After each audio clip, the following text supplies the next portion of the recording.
Sadari semua kemewahan yang sedang diberikan semesta kepada kita. Bisa duduk seperti itu mewah. Bisa mengangkat tangan seperti ini saja mewah. Bisa tepuk tangan itu mewah. Bisa mengambil sabun kemudian digosokkan ke seluruh tubuh, mewah. Karena suatu saat semua itu akan tidak kita miliki lagi. Hanya mengambil sabun saja untuk ke tubuh tidak lagi. Nanti kita disabunin orang. Didatangi air dan kita merasakan sentuhan air pada tangan kita itu mewah. Kalau kita sadar. Dan itu semua terabaikan karena kita tidak pernah hadir. Saat Allah hadir sebagai kesadaran, kita lari dari kesadarannya. Dan kita hidup dalam ketidaksadaran sudah bertahun-tahun. Terus pikiran kita bergerak ke depan, mengejar sesuatu yang tidak ada di hadapan kita. Oleh karena itu, mari kita rundukkan kepala kita. Kita mohon kepada Allah diberikan kekuatan, diberikan kesabaran, agar kita semua bisa ikut di jalannya. Karena siapapun yang ikut di jalannya pasti hidupnya akan menakjubkan. Allah sudah berjanji, siapapun yang mau menjadi Bani Israel, Bani itu orang, Isra itu berjalan, El itu Tuhan, yang mau berjalan di jalanku, kata Allah, wa anni fadaltukum alal alamin, aku akan unggulkan kamu dari umat manapun.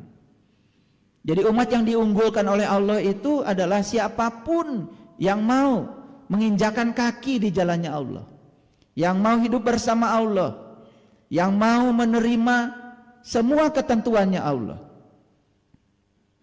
Oleh karena itu mari kita sapa asma Allah dengan kelembutan dan cinta seraya membaca basmalah. Bismillahirrahmanirrahim. Hari ini saya nggak tahu ya, pengen cerita tentang kuburan.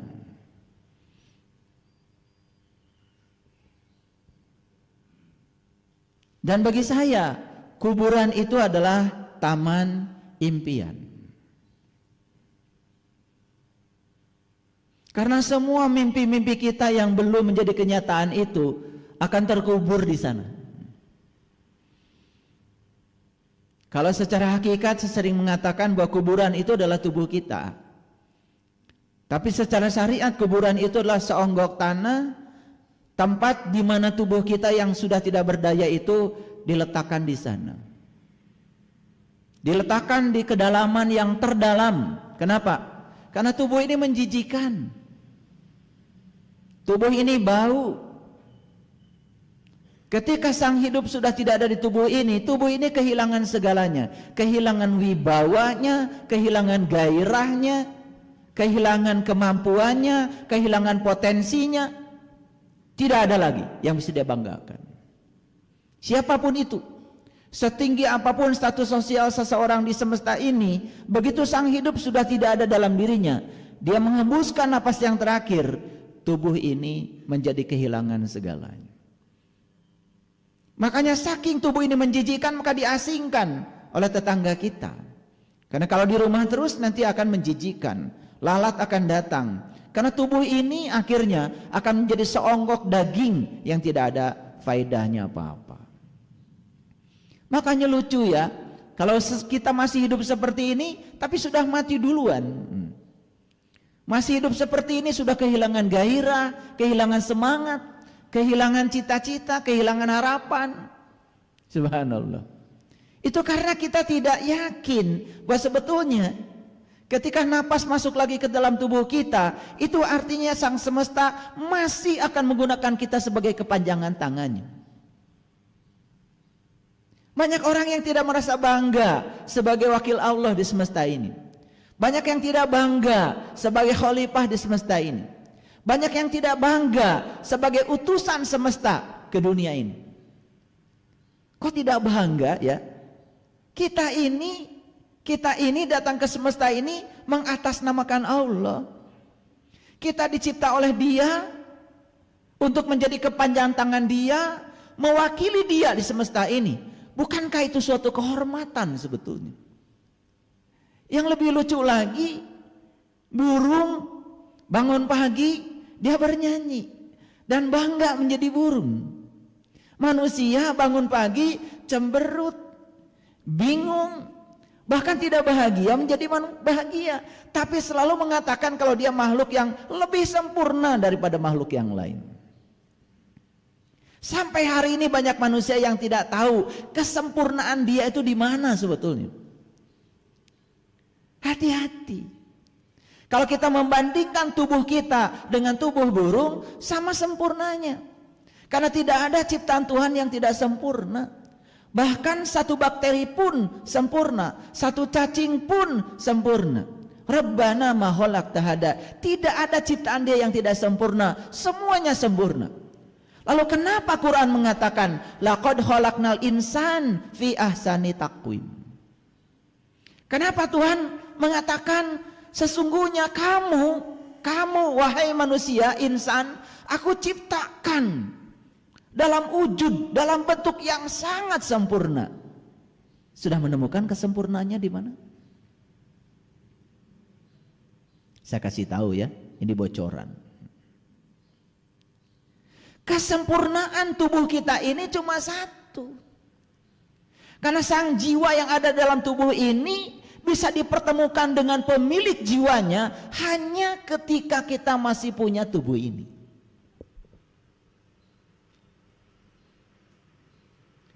Makhluk lain selain manusia, sapi, kerbau, kambing, ayam, semuanya, burung,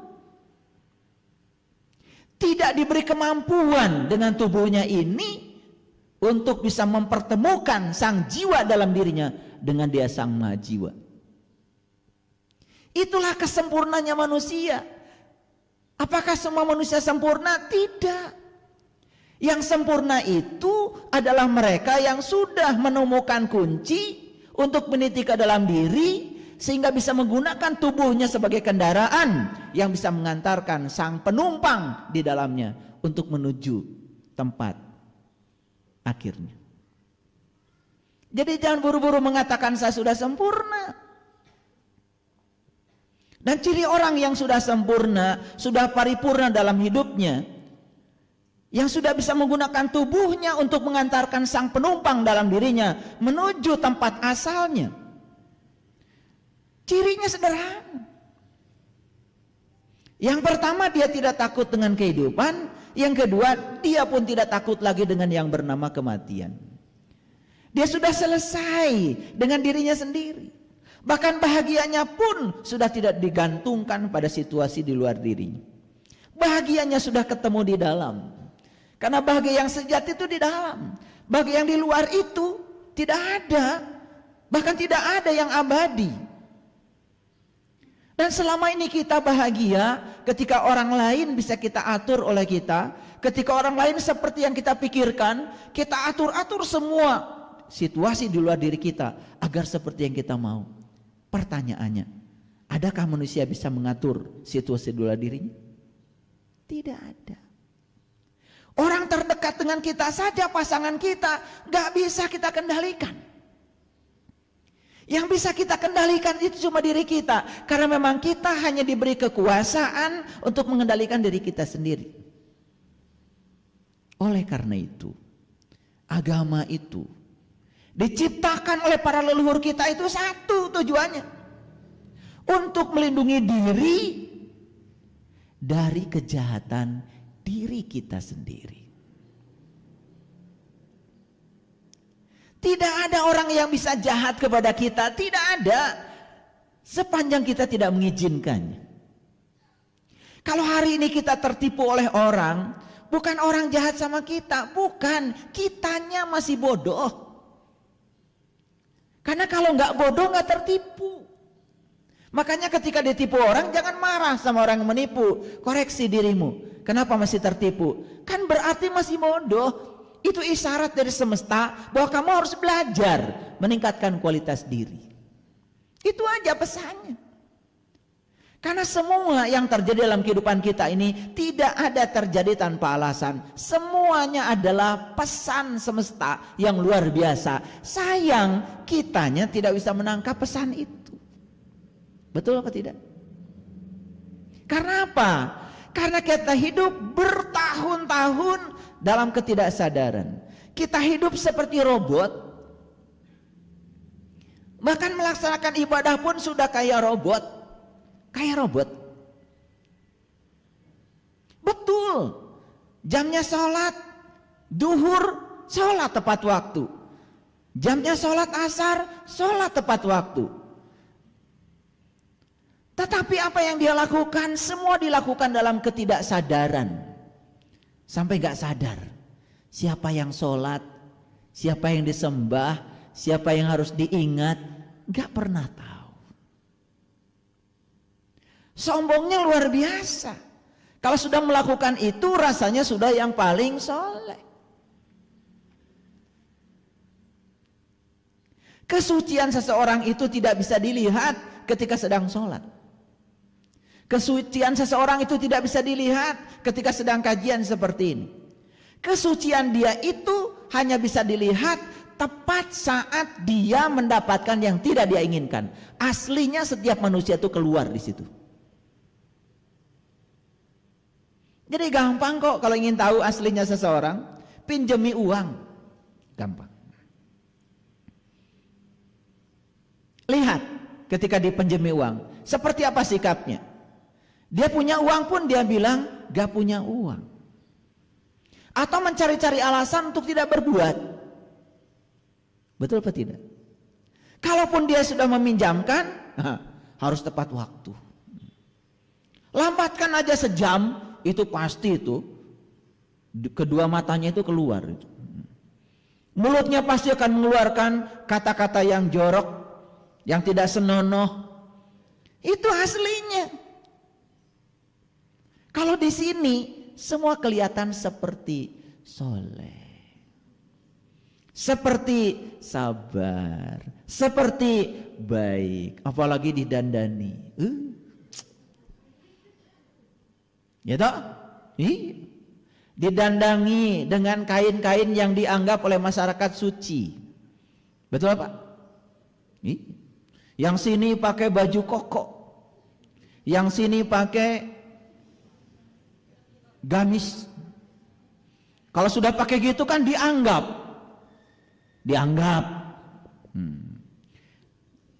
sabar, dianggap suci, kan begitu.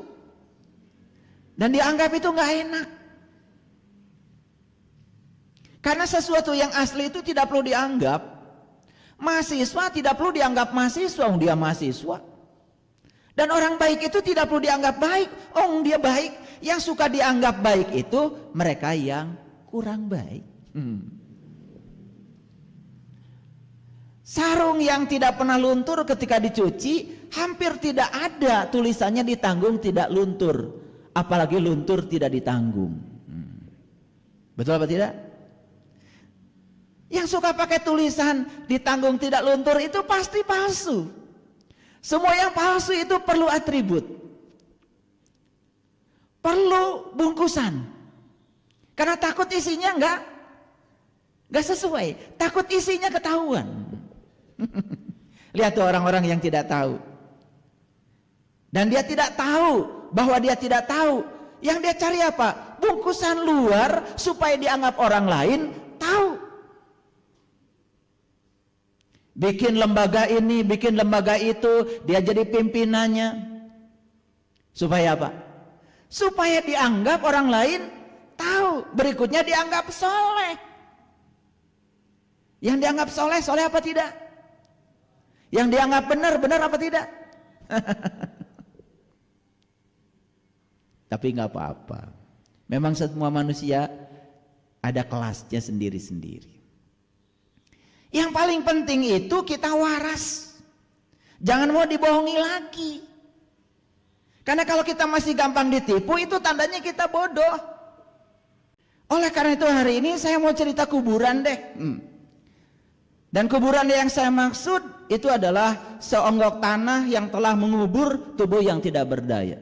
Dan itulah sebetulnya yang saya maksud adalah taman impian. Karena semua mimpi-mimpi kita itu akan dibawa ke sana. Betul apa tidak? Ya. Makanya saya sebut kuburan itu adalah taman impian. Jadi mimpi dalam judul ini itu adalah tentang segala harapan yang belum terlaksana akibat terlalu banyak tidur. Jadi hidup dalam ketidaksadaran. Sekali lagi ya, mimpi dalam judul ini yang saya maksud adalah tentang segala harapan yang belum terlaksana akibat terlalu banyak tidur. Jadi tidur itu melambangkan ketidaksadaran. Jadi hidup kita dalam ketidaksadaran. Artinya apa? Segala aktivitas yang kita lakukan itu dilakukan dalam ketidaksadaran. Dan saya kasih tahu, apapun aktivitas yang dilakukan dalam ketidaksadaran itu sebetulnya adalah mimpi. Ulangi ya. Jangan dikira loh, sholat itu bisa jadi mimpi kalau dilakukan dalam ketidaksadaran.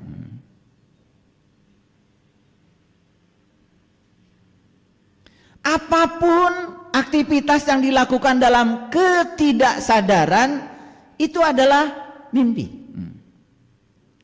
Sekarang saya mau tanya, kapan Bapak Ibu mimpi?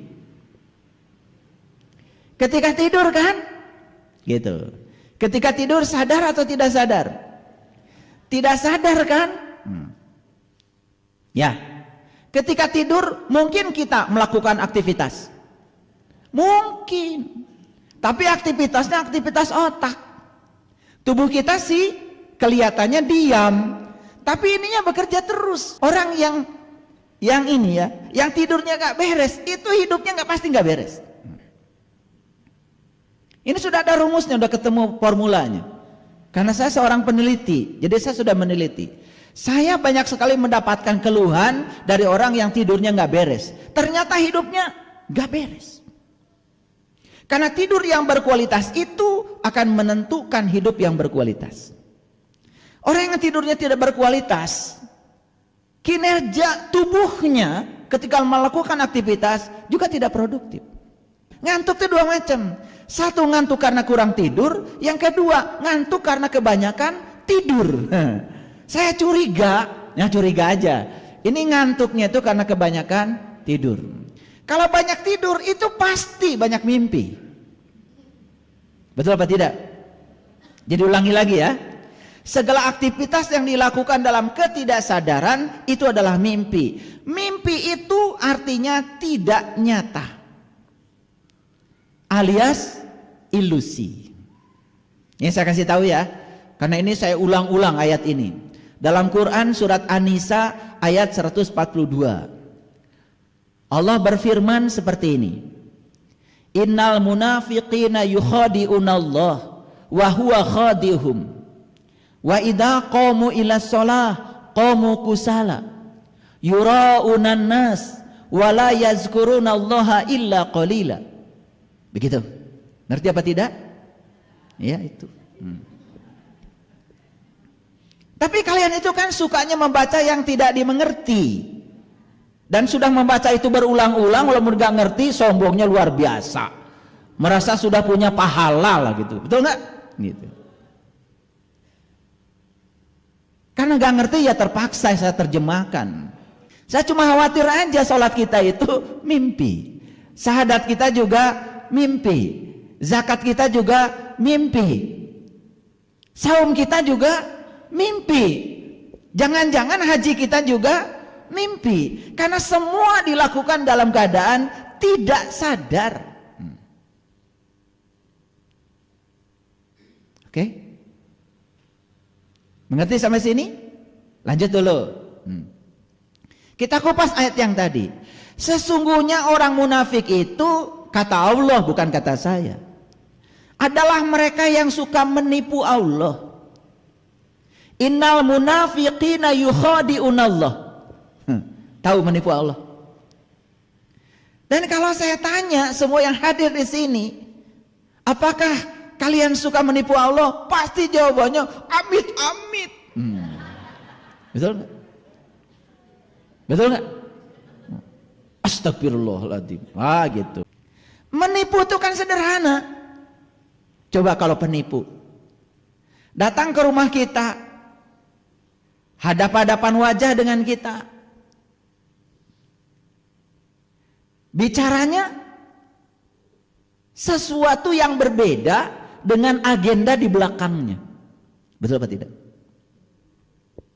Di depannya sih bicaranya baik-baik, tetapi kebaikan itu sebetulnya di belakangnya ada agenda lain. Jadi menipu itu seperti menghadap padahal tidak. Nah gitu sederhananya, supaya gampang, supaya nanti bisa membuktikan. Karena kalau nggak dibuktikan kan pasti akan menyangkal, betul nggak? Kalau setannya suka menipu Allah, amit-amit. Nah sekarang pakai bukti supaya nanti pengakuannya sederhana. Jadi menipu itu apa artinya? Seperti menghadap padahal tidak, gitu. Kan kalau kita sholat kan seperti menghadap, betul nggak? Sajadah mencong sedikit aja langsung diluruskan, betul apa tidak? Takut mencong. Padahal yang harus diluruskan itu bukan sajadah. Yang diluruskan itu ingatanmu kepada Allah. Sebetulnya itu yang disebut dengan syaf. Luruskan syafnya. Syaf siapa dengan siapa? Kita selama ini nggak ngerti. Syaf itu hanya antara kita dengan teman kita di samping. Udah gitu kadang-kadang suka lebay, betul nggak? Rapatkan sayap syafnya, langsung kaki dirapatkan, betul apa tidak? Sebetulnya jamaah yang sebenarnya itu antara kita dengan dia. Karena sholat sendiri kan artinya adalah penyatuan. Sholat itu artinya merasakan kehadirannya. Karena sholat itu bukan menyembah. Kalau sholat menyembah kan bahaya. Yang disembah dengan yang menyembah masih ada jarak. Sedangkan Allah mengatakan, aku bersama kamu, lebih dekat kepadamu daripada uratnya di lehermu. Kita kembali lagi kepada tadi. Sesungguhnya orang munafik itu adalah orang yang suka menipu Allah. Menipu itu artinya apa? Seperti berhadapan tapi tidak. Mari kita jujur pada diri kita sendiri. Betul?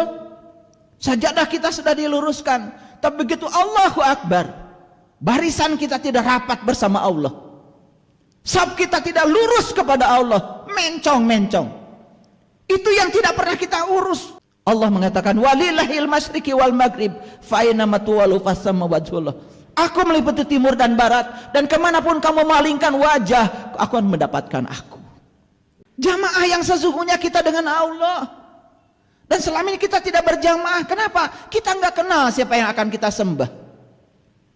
Bahkan kita tidak berusaha untuk mencarinya. Sudah dikasih contoh oleh Rasulullah SAW. Beliau itu mi'raj dulu baru sholat. Jumpa dulu baru menyembah. Jumpa dulu baru bisa menyatu, menghadapkan wajah batinnya lurus kepada dia. Itu safnya tidak mencong. Kalau sudah lurus kepada dia, apa yang terjadi? Tidak ada celah antara kita dengan Allah. Makanya tidak mungkin ada setan. Setan itu apa sih? Setan itu masuknya bukan lewat kaki, bukan lewat sini. Setan itu masuk lewat pikiranmu. Setan itu masuknya di sini, di sini. Ketika sop kita tidak lurus, sop kita tidak rapat, setan masuknya di sini. Apa itu setan? Ketika sholat, kita memikirkan ini, memikirkan itu semuanya setan. Itu yang namanya tauhid, segala sesuatu selain Allah. Tetapi habis sholat sombong kita luar biasa. Rasanya sudah sholat, rasanya sudah menyembah dia. Untung Allah diam dan Allah tidak pernah bersuara. Bagaimana kalau Allah mengatakan, aku tidak merasa disembah olehmu? Sepanjang kamu sholat, kamu hanya menyembah ilusimu sendiri, pikiranmu sendiri. Jadi jangan heran kalau orang sudah melakukan aktivitas itu tidak ada dampak dalam hidup. Gak ada dampak. Giliran marah-marah, giliran nyolot-nyolot, giliran membicarakan keburukan orang, lancar mulutnya. Tidak ada yang mencegah dari dalam. Karena apa? Kesadarannya tidak tumbuh. Sholat sebagai sarana untuk mencegah perbuatan keji dan munkar sama sekali tidak berfungsi apa-apa. Karena sholat kita mimpi. Dilakukan dalam ketidaksadar.